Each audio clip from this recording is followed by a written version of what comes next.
aí, meu povo, tudo bem? O nosso terceiro tema do ano caiu no Enem de 2019 e, particularmente, é um dos meus preferidos: democratização do acesso ao cinema no Brasil. Sem enrolação, vamos para a introdução. Antes de começar com as sugestões de repertório para você, eu vou dar uma dica. Faça esse tema como se fosse um simulado para o Enem. Assiste ao vídeo tudo direitinho e aí você pega duas folhas, uma para o rascunho, outra para a versão final, pega sua caneta de tinta preta, fecha a porta do quarto, estipula um tempo, 2 horas, 2 horas e meia, e faz como se fosse um simulado de verdade. Por quê? Porque esse tema que a gente vai trabalhar agora já caiu no Enem, certo? Não corre o risco de cair de novo, pelo menos não igualzinho. Então você pode usar ele para treinar a sua capacidade de argumentação. Nos temas inéditos, aí sim, aí você estuda, você pesquisa para ampliar repertório, beleza. Mas quando a gente trabalhar um tema que já caiu, é uma ótima oportunidade para você simular o dia da prova, propriamente dito. Que tal? Eu acho que é uma boa ideia. Então vamos lá para a primeira sugestão de repertório. Você lembra da política do pão e circo?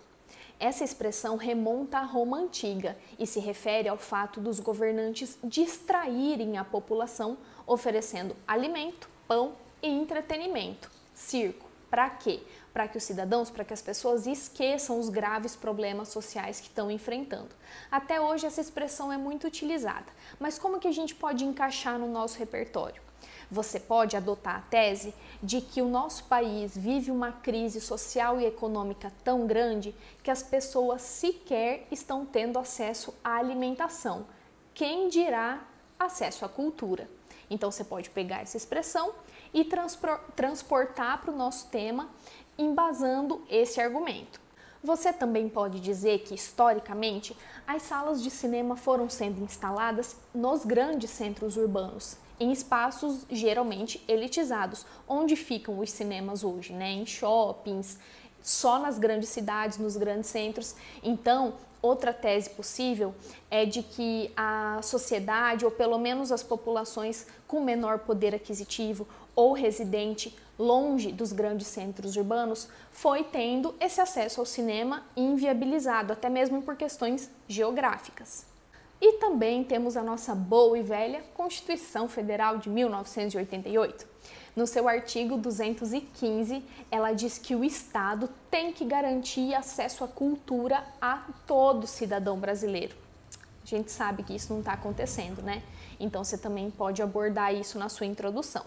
Escolhe algum desses repertórios, destrincha ele bonitinho e vamos para o desenvolvimento.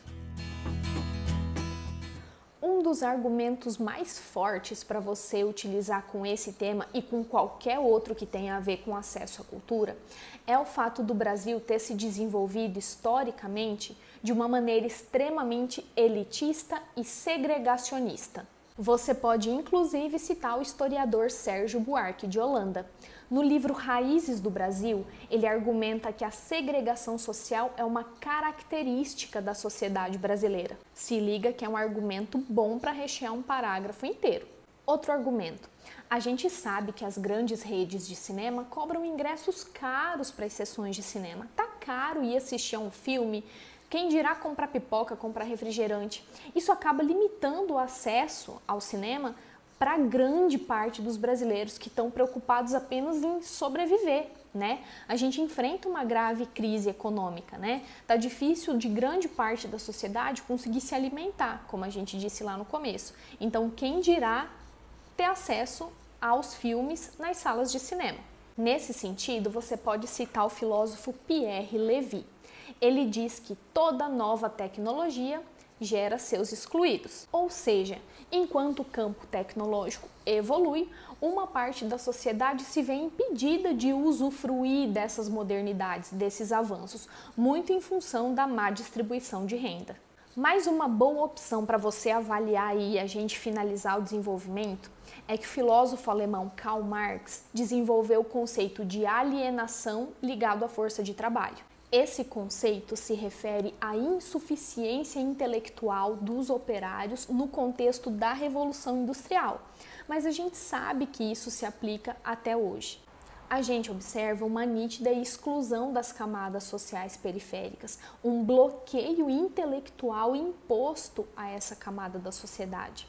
Fica difícil delas terem acesso à cultura quando passam a maior parte do tempo se preocupando em sobreviver, se preocupando em trabalhar para garantir renda para comprar a próxima refeição. Entendem o raciocínio?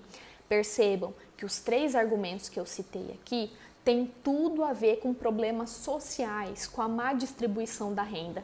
Então eu preciso que vocês raciocinem, que vocês entendam que tudo que eu cito aqui pode ser encaixado em diversos temas diferentes, não só no que se refere à democratização de acesso ao cinema.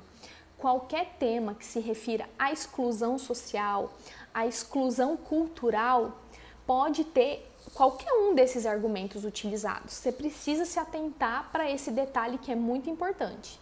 E todos esses argumentos que eu citei são muito fáceis de desenvolver, mas você tem que ter cuidado para não ser nem repetitivo e nem raso, beleza? Bora para a conclusão. Bom, é evidente que a garantia, a democratização de acesso ao cinema do Brasil é imprescindível para a construção de uma sociedade mais igualitária, né? Então vamos pensar nos possíveis agentes para garantirem essa democratização. Governo federal, o que o governo federal pode fazer? Ele pode, por exemplo, ampliar o repasse de recursos à Ancine, a Agência Nacional de Cinema, para que haja um incremento da produção nacional, uma valorização do cinema nacional e, consequentemente, um barateamento, uma ampliação do acesso às camadas sociais com menor poder aquisitivo. A gente também tem, por exemplo, um possível agente, o Ministério da Economia. Lembrando que o Ministério da Economia está ligado ao governo federal, né? Então a gente falou do governo federal em relação a repasses de recursos para a Ancine. O que o Ministério da Economia pode fazer? O Ministério da Economia pode destinar recursos, por exemplo, para a construção de salas de cinema em lugares mais afastados dos grandes centros, em cidades menores, né, em bairros de grandes cidades, mas bairros periféricos.